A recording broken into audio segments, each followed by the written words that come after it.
Freedom is never more than one generation away from extinction. You and I have a rendezvous with destiny. You know what time it is, so sit back and get ready for the Stafford Voice, your dose of conservative in a world of liberal. 3, 2, 1.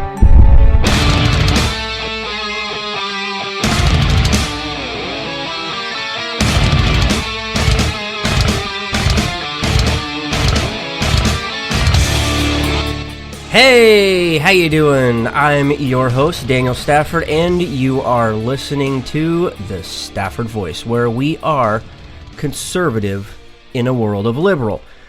Tonight, we've got quite a bit to cover. We're going to cover some of the GOP debate. We're going to talk about a woman who went AWOL. We're going to talk about North Korea launching a satellite, or rocket, or satellite. Anyway, we really don't quite know what they did. We've got a good on this day in history lined up. We've got a good funny who said that. It's actually kind of facepalmish, if you will. Throw in a little bit of personal stories in the mix. But I want to remind you there are quite a few ways to listen.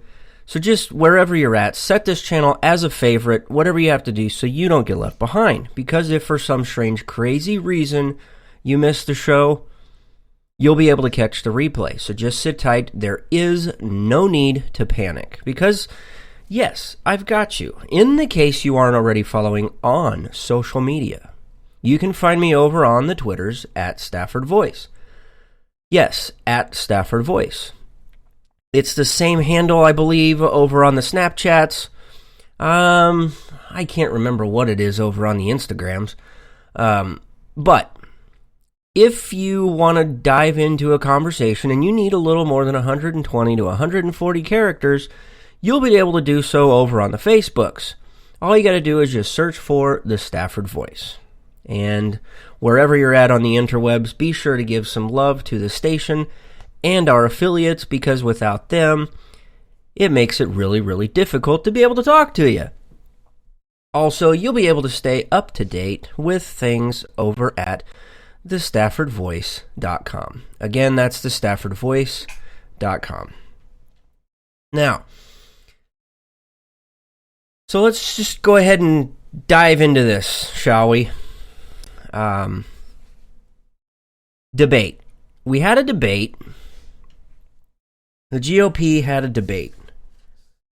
I think they took one of the tactics from the Democrat Party because it was on Saturday night. How many people really, honestly, wanted to sit there and watch the debate? There are so many other things on a Saturday night you could be doing than watching a debate. But I took a few notes, and there were a couple of things that stood out. By the way, I want to introduce somebody real quick. And I can see they're getting ready to walk out here. Ladies and gentlemen, put your hands together for Ben Carson. Okay, apparently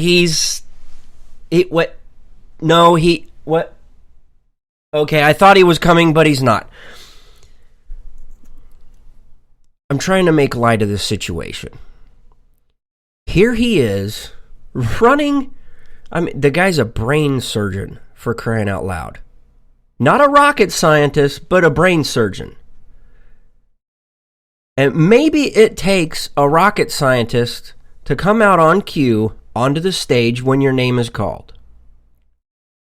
But I'm a little confused because anytime a production like this goes on, whether it's a debate or any other type of news organization where they're going to bring somebody out, or even a beauty pageant for all the... We've seen some of the interviews and some of the ways that these women answer questions during a beauty contest really makes you wonder how they function daily. But they can still come out and walk on stage on cue. They don't need somebody to call their name. They just know when to go. Ben Carson was told he was going to be the second name called. There is a stagehand back there ushering people onto the stage as their name is being read. Maybe, just maybe, people had a difficult time. I mean, we've all kind of chuckled at the fact that Ben Carson looks like he is asleep at the wheel most of the time. This time, he proved that he was taking a nap backstage. Because apparently he missed all the instruction. When the guy said go, he magically popped out behind the curtain and starts heading down the little hallway, and he stops. And then the next guy comes out, blows right past him. And then the next guy. And so on and so forth. And then Donald Trump, I think Donald Trump did it strategically. I think he did it on purpose, stopping there next to Ben because he kind of felt, I think he honestly, genuinely felt sorry for Ben. It's like, Ben, okay, well, I'm just going to act like I didn't hear it either. And then everybody else walked by, and then it gave them another opportunity to have their name called. A little silly because they were told going into this what was going to be happening. They were told the order that they were going to walk out. There's a stagehand right there at the ready telling them to go. How you screw that up, I don't know. And it kind of set a tone for Ben for the rest of the day because he was completely thrown off.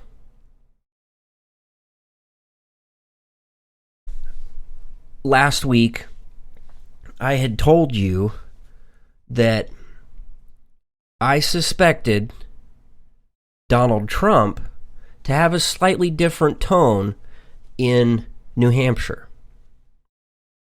Because he came out of the gate doing the shotgun approach.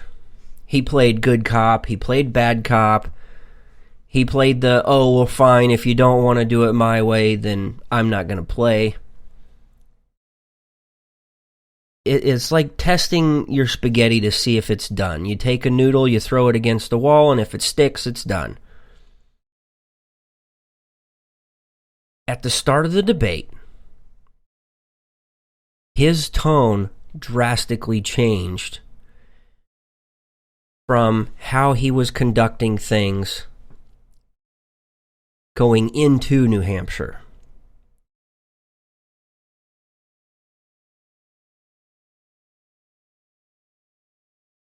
And even the moderators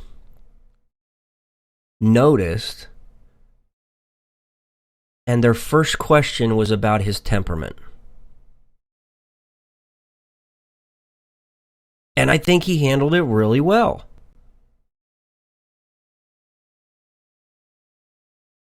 What really didn't happen good in a good way was a little later was the back and forth between Krispy Kreme and Ruby Slippers when Christy nailed him on his little canned speeches, his little orchestrated responses.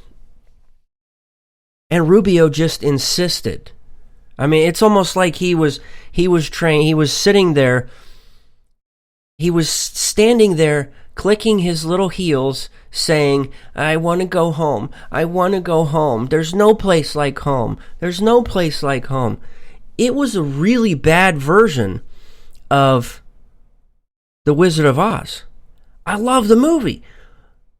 But Ruby Slippers tried to take a line out of the movie and use it for his canned responses because Krispy Kreme hammered him on it. He did it repeatedly. He said, there you go again. And so what does Rubio do? Like a record that's getting ready to skip, what does he do? He gets bumped, and he starts all over again. And he's like, well, hello, my name is Marco Rubio, and hello, my name is Marco Rubio. It's like, do you guys watch that show, Shark Tank? I love that show. I love watching people get out there in front of the sharks and do their little pitch. They do their sales pitch, and I remember one where the guy starts visibly beside himself. He was extremely shaken and nervous. You could tell it in the tone of his voice. But he starts a little shaky, and he gets maybe 30 seconds into his little spiel, and he freezes. Absolutely stops. Each and every one of the sharks said, you know what, it's okay, just start it over. Start it over, you'll be fine. So, it was really bad for Rubies, because I can't remember how many times he did it. It was 3 or 4 times, if I remember right, where Christie's like, oh, he did it again. Oh, nope, he did it again. Hi, I'm Marco Rubio, and I approve this message. That was just, I was laughing. I literally was laughing. It was that funny to me. One of my other notes here talks about eminent domain, where they it was a back and forth between Jeb Bush and Donald Trump, where they were talking about eminent domain, and Donald Trump had said, basically, eminent domain is good. Eminent domain is okay. It's good for roads, it's good for hospitals, it's good for parking lots. Okay, no, that was when Jeb Bush called him out. It's good for railroads. It's good for the Keystone Pipeline. Yeah, the Keystone Pipeline, because that's huge. And we'll be able to bring so many jobs. It's going to be great. It's going to be huge. We're going to make America great again. As if America has ever stopped being great. Anyway, so Jeb Bush hammered him on it. Called him out on the old lady in the parking lot. Absolutely fantastic back and forth on that one. And then I thought it was really, really cool that the question of what it means to be conservative. When that question came up, I dropped my pen. My mouth almost hit the floor. I'm like, seriously? Are they asking this question? I couldn't believe it. And, it was a little mixed on their responses. You guys know where I stand as far as what it is to be conservative.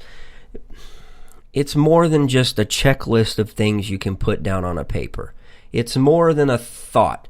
It's more than an idea. It's your entire way of life. But we've covered that in extensive detail. But there was I'm having trouble remembering one of them. But, can't be too important. Remember when your mom would say that, if you can't remember what you were going to say, it wasn't important? I guess it wasn't important. But they talked about ISIS and our rules of engagement. I think we all can agree that we don't have proper rules of engagement. We're basically over there fighting a war with our hands tied behind our backs.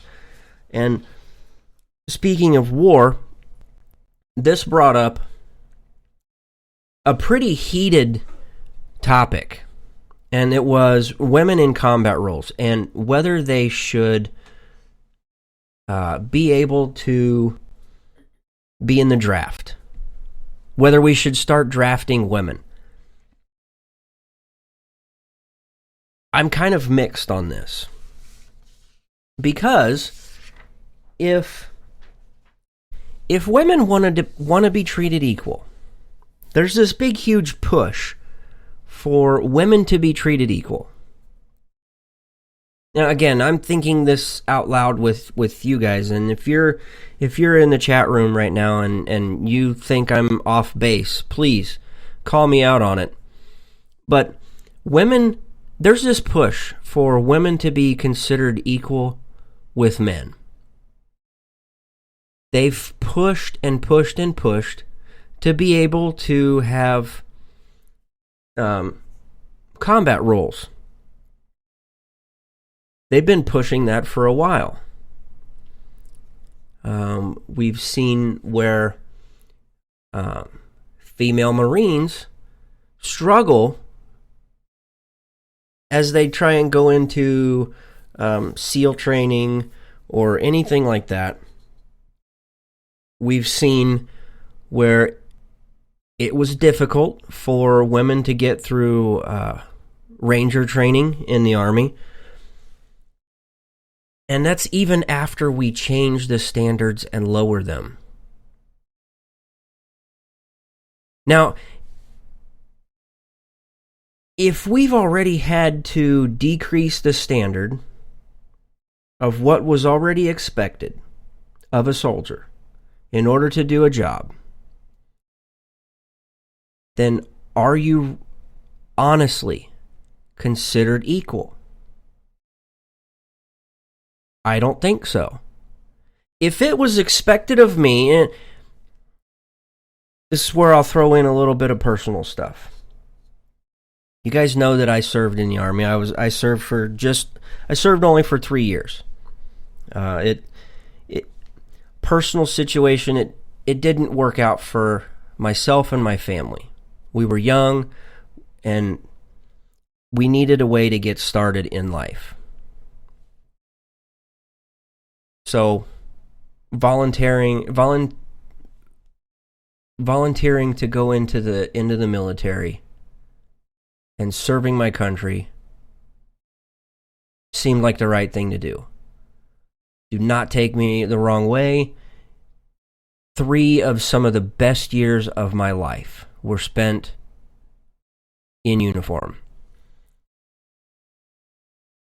But if I'm expected to carry 70 pounds on my back, then you better guarantee me that the female soldier that wants the same job I'm doing, she better well be able to throw 70 pounds on her back and march on. So, the idea of having our women sign up for the draft. Oh, okay, yes. Look, we don't have a draft right now. But what do men have to do as soon as they turn 18? What do they have to do? They have to fill out that stupid little card, and you have to register. All men. Women don't have to. Women, it's just voluntary. To serve, that is. It's not voluntary for them to go out and fill their registration card out. They don't have one. Men, it's required. So let's do this. If we want to have this back and forth debate, then we need to create some level of equality, which I absolutely hate bringing the idea up of equality with this. What we need to do is take away that stupid little card that men have to fill out when they turn 18. Take away that stupid little registration card. If you want to voluntarily sign up and fill out the card and have your name picked at some given time, some unknown given time, then by all means, go down, fill out the card. The same should go for women. If you want to be treated equal and you want the same jobs in the military, you need to start acting like an equal. Here's the other side.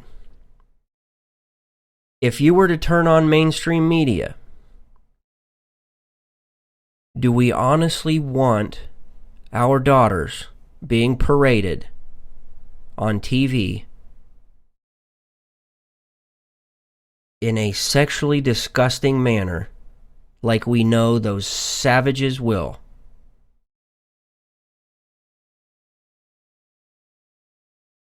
What about our men?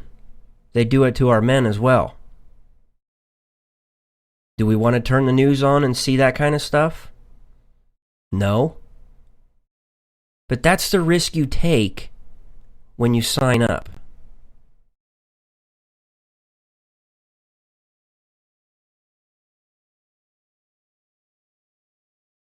It's a risk that you take.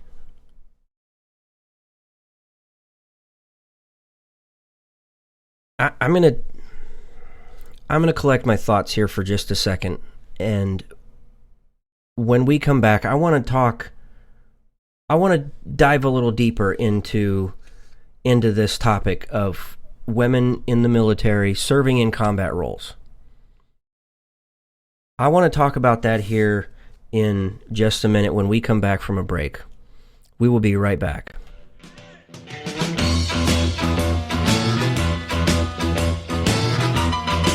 Red Nation Rising brings you Town Hall Radio. From a single tweet to 3 million a month, our community is a force to be reckoned with on social media. So don't miss our show, Thursdays, 8 p.m. Eastern on K98 Talk. Our chat room is our co-host, and you ask the question. Join us and be heard. So get ready to sound off on Red Nation Rising Radio. No one else is going to do it for you. There's a wild, wild whisper blowing in the wind, calling out my name. I don't know about you, but I'm not the type of guy that jumps into anything without first doing my research. And when I was looking for a holster, I'll admit I was having one heck of a time.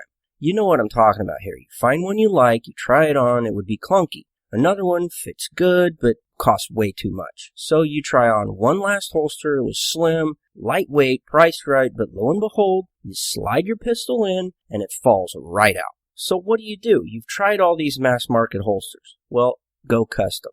I know what you're thinking. I thought it too. Too pricey. Wrong. My guy over at Rebel Road Tactical will not only put together the perfect fitting, hand-molded, hand-assembled, custom Kydex holster, but you'll get it at an affordable price. Don't wait. Contact Rebel Road Tactical today at 682-217-4579.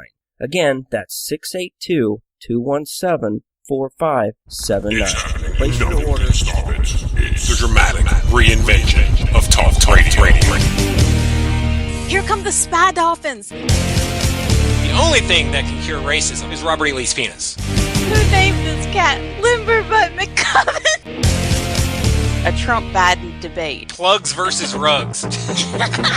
Real serious nonsense. The show's so bad, you'll laugh at us. The worst podcast. We obviously hold that title. Mondays, 9 p.m. Eastern on K98 Talk.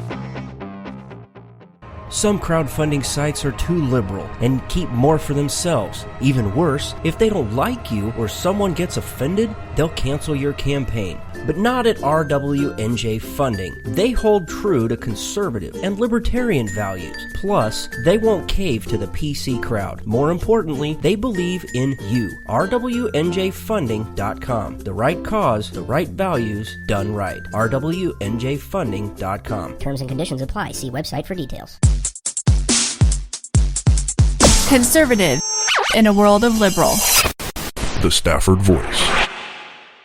All right, ladies and gentlemen, we're back. I am your host, Daniel Stafford, and this is the Stafford Voice, where we are, yes, conservative in a world of liberal. Okay, so earlier, before break, we were talking about women serving in the military, and especially in a combat role.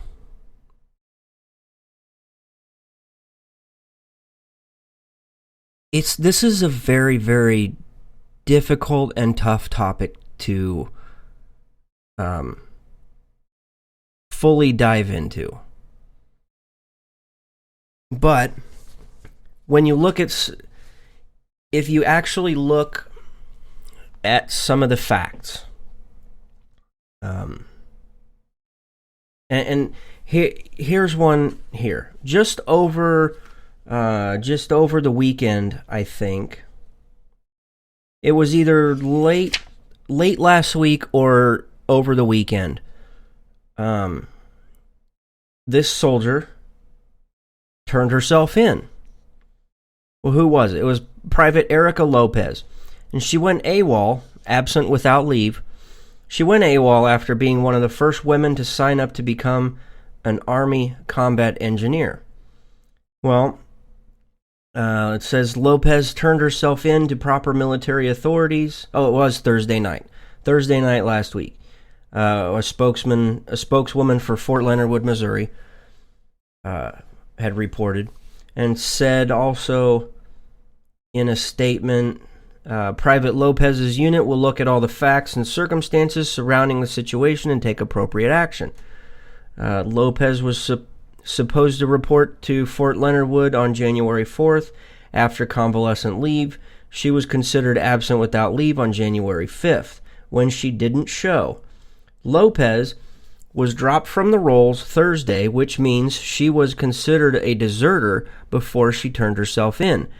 Lopez arrived at Fort Leonard Wood September 22nd, the spokeswoman said, and she started training on October 5th and was on week 11 of training when she was sent home on convalescent leave. Let me first explain this. Basic training is 10 weeks long. After basic training, you have what is called advanced individual training. It's AIT, is in the Army is what they refer to it as. So after basic training, you have AIT, and Fort Leonard Wood happens to be the training facility for combat engineers. The training to become a combat engineer is about 5 weeks long. So in all, you're at Fort Leonard Wood for about 15 weeks.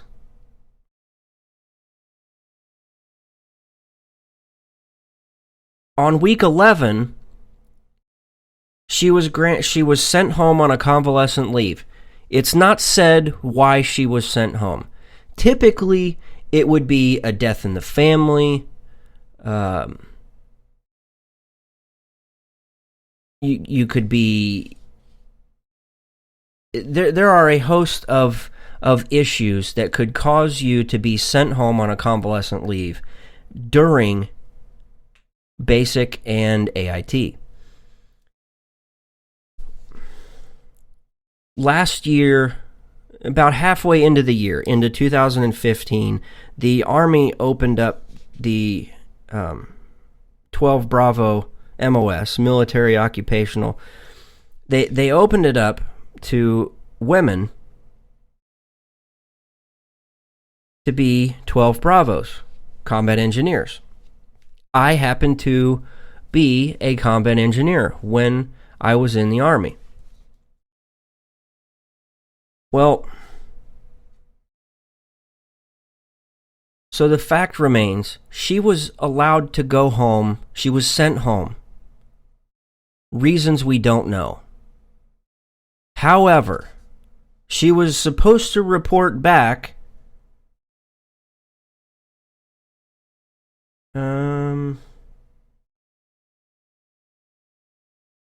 let's see, she started training. So she was supposed to report back on the 4th of January.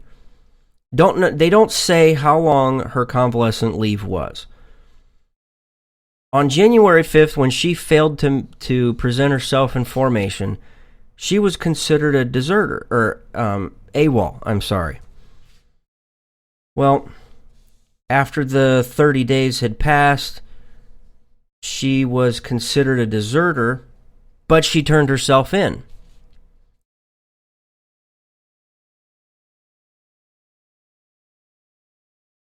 I have just a little bit more respect for her for the fact that she turned herself in.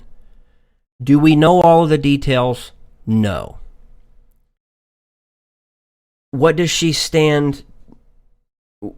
getting ready to see as a result for a punishment? Well, the maximum penalty for peacetime desertion is a dishonorable discharge, forfeiture of all pay, and imprisonment for 5 years.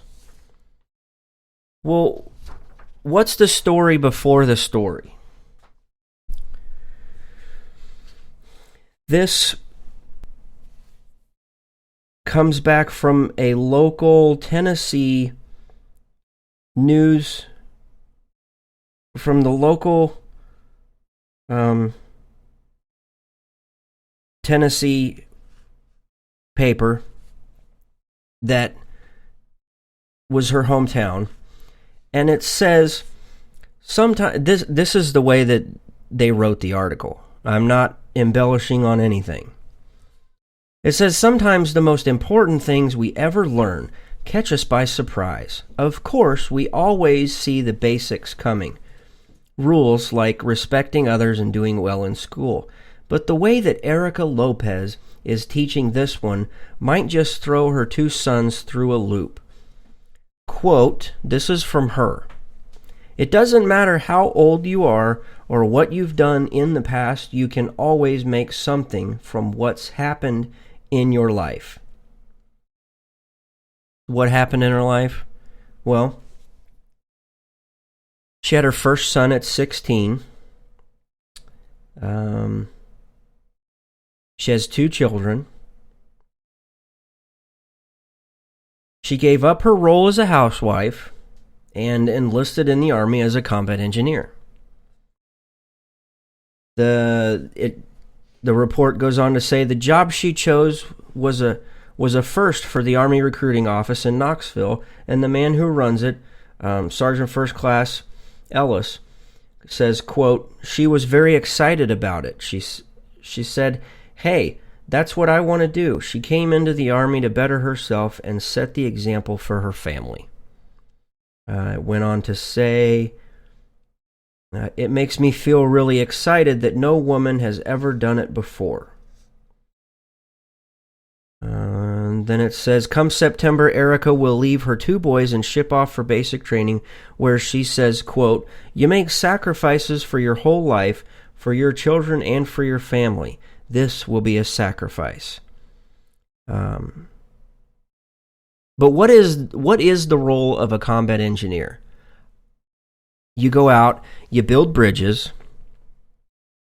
you blow up unexploded ordnances, you deal with landmines,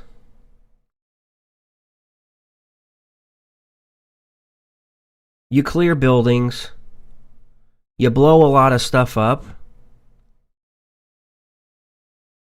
But you know what? You willingly signed up for it. You knew going into this that it was tough. I did. I was in a similar situation. An extremely similar situation. When we had our son at 16 years old.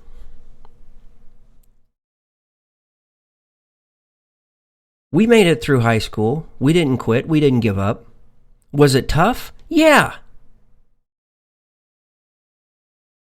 But together we made the tough decision that we needed to do something for ourselves, and we needed to set ourselves on a path So we weren't dependent upon anybody else. So I went into the Army. It was tough, but rewarding. There were actually a couple of times where I remember laughing. Because I had the mindset that you do whatever you want to me, you're not going to break me. So the more they tried to push me, the more comedic it felt at times. But it was difficult. I didn't want to give up. Now, mind you, the whole time that I was in the military, my mother was going through breast cancer. I came up on orders to go to Korea, to be stationed in South Korea for 13 months. And I put in a request to stay stateside anywhere they wanted me to go stateside. Because things were not looking good for my mom. I spent countless weeks gathering all the documentation from doctors, lawyers, saying, please keep him here, stateside, anywhere you want, stateside, that's fine. Military said, nope, we need him here. Okay, fine. We went. I say my wife and son had to stay here. But I didn't quit. It would have been easy to run away before going over there. It would have been easy. But that's the chicken way out of things, is to just quit. If you're not willing to fight for it, you should have never done it to begin with.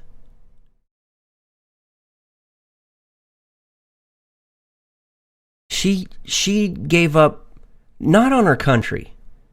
She gave up not on herself, but she gave up on her family. First and foremost, she gave up on them.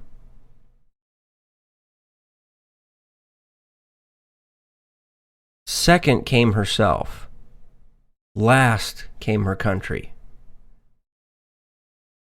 You don't just give up because it's tough. So women in combat roles, is it an easy thing to talk about? No.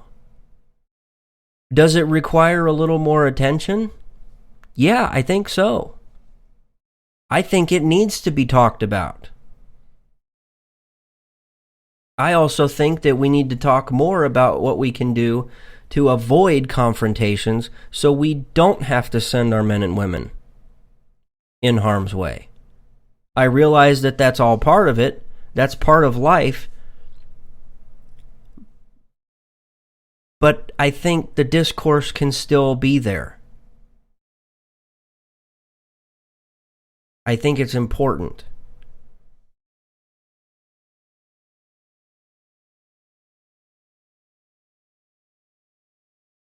Sticking with the military theme. And I didn't honestly set out to talk about military stuff all night. But I want to remind you that North Korea launched a satellite. They're calling it a satellite, but really it was a rocket. So, what really happened? Well, 9 o'clock in the morning on Sunday in North Korea time, which was 7:30 Eastern time here on Saturday, just shortly before the debate, they launched a Kwangmyongsang carrier rocket, and it only took them 9 minutes and 46 seconds after liftoff to reach orbit. Now, one North Korean state broadcaster said, quote, "We hope that the future of our space technology keeps growing and shines like these fireworks in the sky." You see, they think that, and I'm not saying that they actually think this, but because they're paid to say what they say. If they don't, then they risk dying. But North Korea thinks that this was a good thing. And any other country probably would have thought the same. However,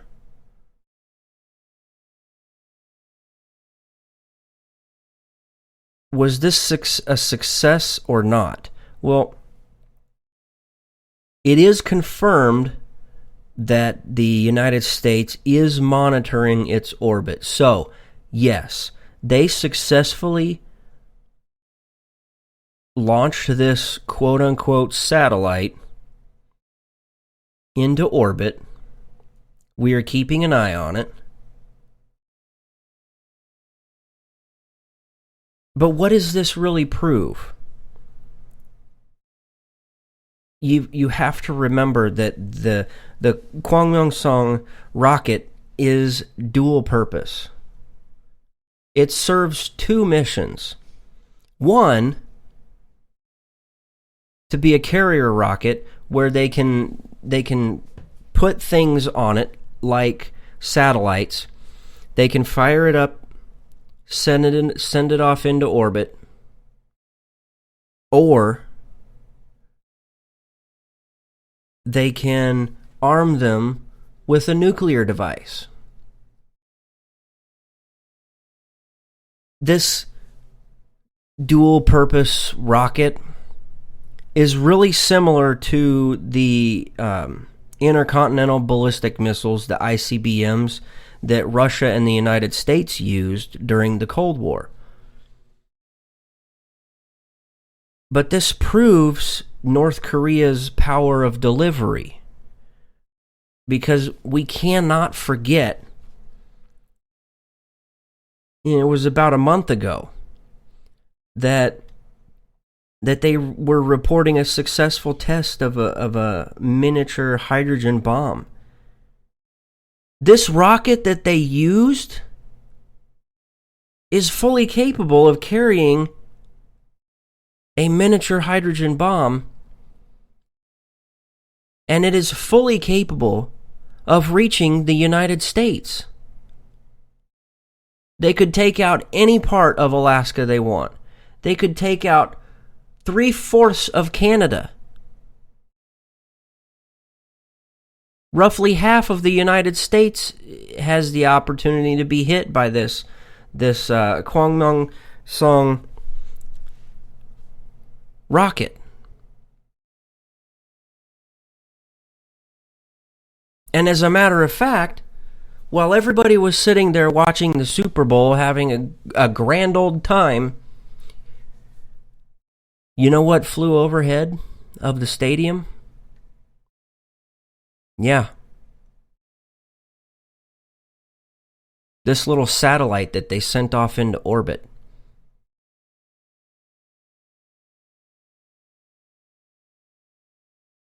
We really need to be paying attention to what we do when we go and vote. It starts at your local elections. Then it goes up to bigger elections, statewide elections, and ultimately the president. Do you really want a hot-headed, temperamental person with their thumb on the trigger? Or do you want somebody that can protect us from people like this, from nations and country and people like North Korea or Iran? or China. I think instead of getting caught up in all the hoopla of who's winning and who's losing in the polls, we really need to take a good look at who the candidate is and what our geopolitical issues are and who do we want to best represent the United States for the next 4 to 8 years. It's a big decision. It really is.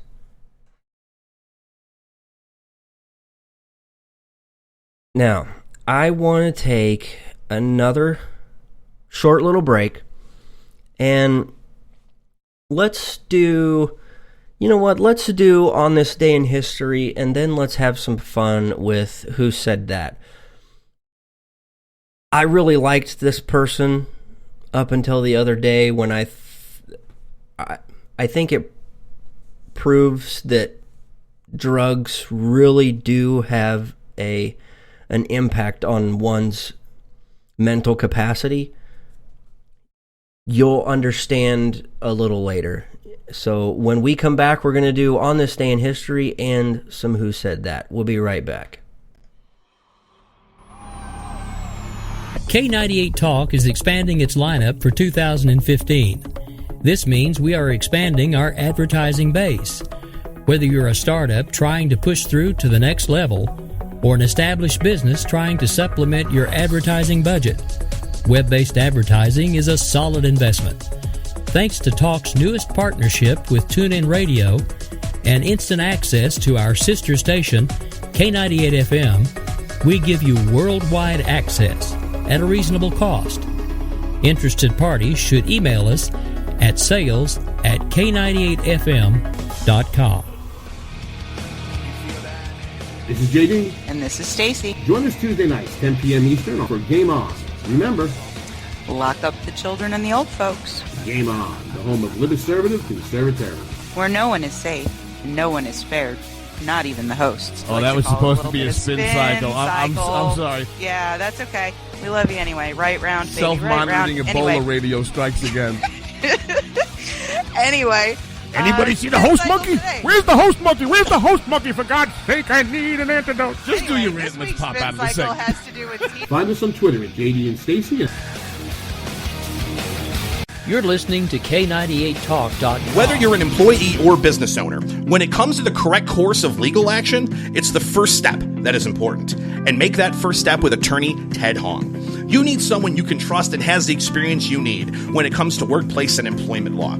If you've lost your employment due to discrimination, false accusations, or being denied benefits, you need Ted Hong. Or if you're an employer who wants to ensure compliance with workplace regulations and labor contracts, you need Ted Hong. Ted and his team also cover family and property law and estate litigation as well. Ted has over 30 years of experience, and him and his amazing legal team will provide you cost-effective legal consultation and make the experience all about you and your needs. For more information or to set up a consultation, contact the law office of Ted Hong at 808-933-1919 or visit tedhonglaw.com. Ted Hong, an experienced and principled attorney you can trust. 808-933-1919 or tedhonglaw.com. Conservative in a world of liberal. The Stafford Voice. All right, ladies and gentlemen, we're back. I'm your host, Daniel Stafford. This is the Stafford Voice, where we are conservative in a world of liberal. Okay, on this day in history, this is one of my favorite segments to the show, and judging by everybody who has filled out our little survey over at the staffordvoice.com, and by the way, it's really, really easy. It'll take you less than 5 minutes to answer 5 simple little questions to kind of give me an idea of what you like and dislike about the show. And a majority of people agree On This Day in History is one of the things that they really do like. And I'm kind of personally attached to this one. Taking politics aside, this one's really cool. But nonetheless, Originally getting its start in 1907, Robert Baden-Powell founded the scouting movement in England. However, in 1909, a Chicago publisher named William D. Boyce lost his way in a dense London fog, and a boy came to his aid, and after guiding him, he refused a tip, explaining that as a scout he would not take a tip for doing a good turn. This gesture by an unknown scout inspired a meeting with Robert Baden-Powell, the British founder of the Boy Scouts, and as a result, William Boyce incorporated the Boy Scouts of America on February 8th, 1910. That's tonight, on this day in history. So, let me explain this. This is really what's interesting, because over time, the stated mission, even though the stated mission of the Boy Scouts of America has, for lack of a better term, evolved over the years, taking politics out of it, it is actually a great and honorable program. I'm saying that because I have volunteered with a local scout group for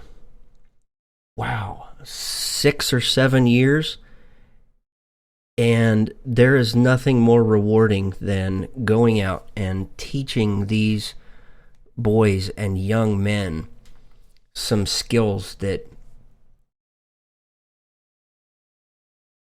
if they never use them, they know that they will have something to fall back on.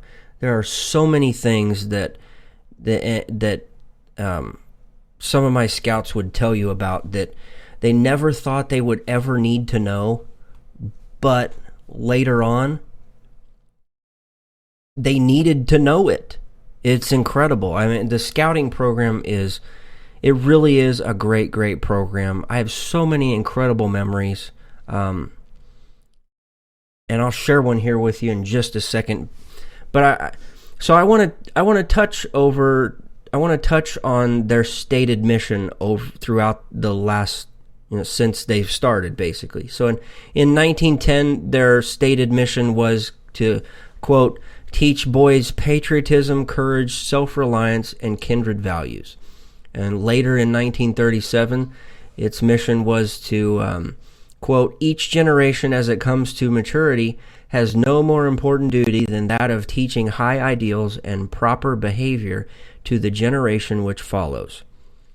And now the current mission statement is, quote, to prepare young people to make ethical and moral choices over their lifetimes by instilling in them the values of the Scout Oath and the Scout Law.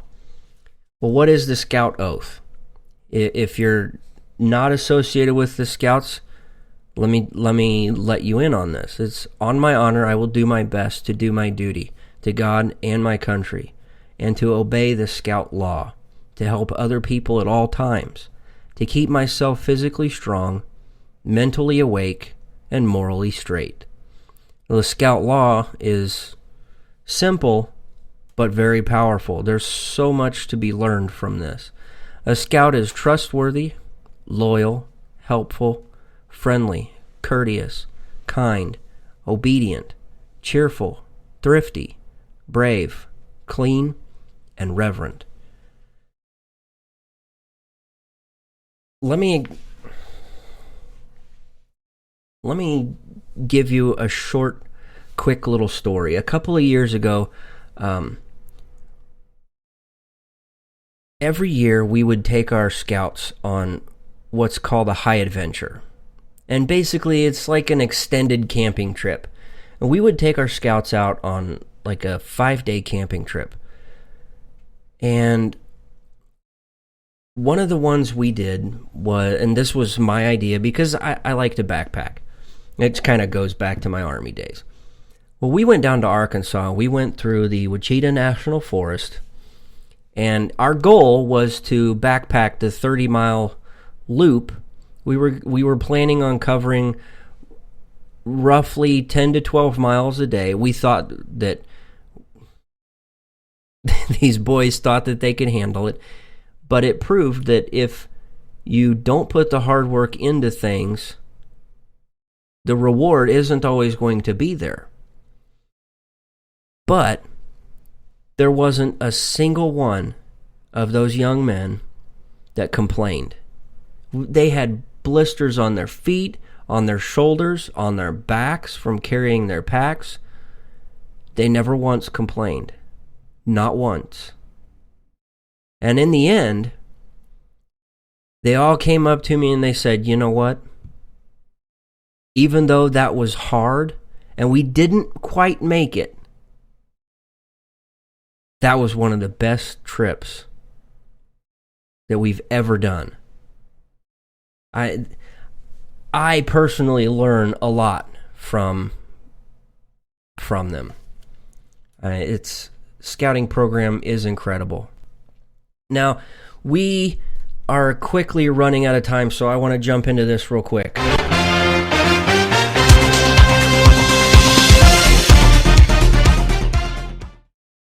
That's right, it is time for Who Said That. If you're new to what Who Said That is, it's a short little segment where somebody out there says something incredibly stupid and proves beyond a shadow of a doubt that they are stuck on stupid. Doesn't matter if they're a Republican or a Democrat, even a liberal or a conservative, or even those hardcore libertarians out there. Yes, anybody at any given moment can say something so stupid it removes beyond a shadow of a doubt that they are stuck on stupid. This week is no different. You just have to hear it. This really is bad. Check this out.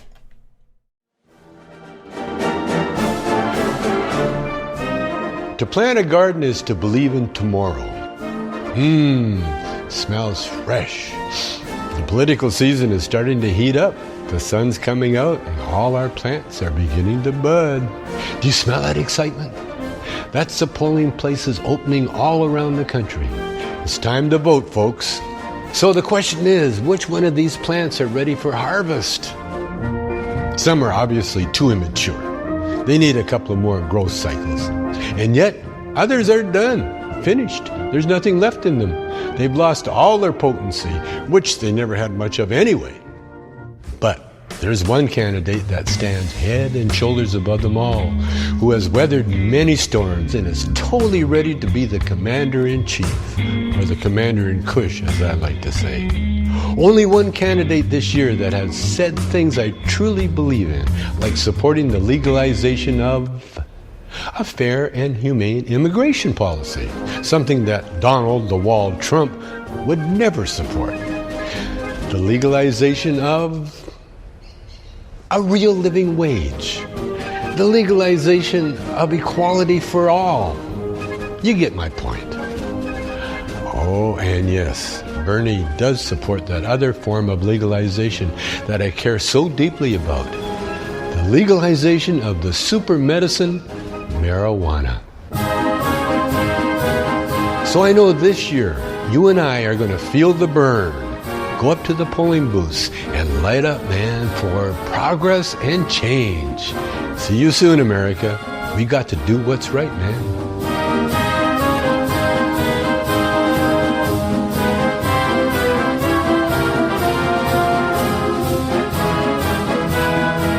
I'm Tommy Chong, and I approve this message. Yeah, man, so seriously. Wait, Dave's not home. No, man, Dave's not home. Oh, Tommy Chong.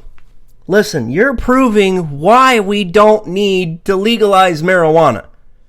You just proved why. You've smoked all your brain cells away. I'm sorry there. I've said it. I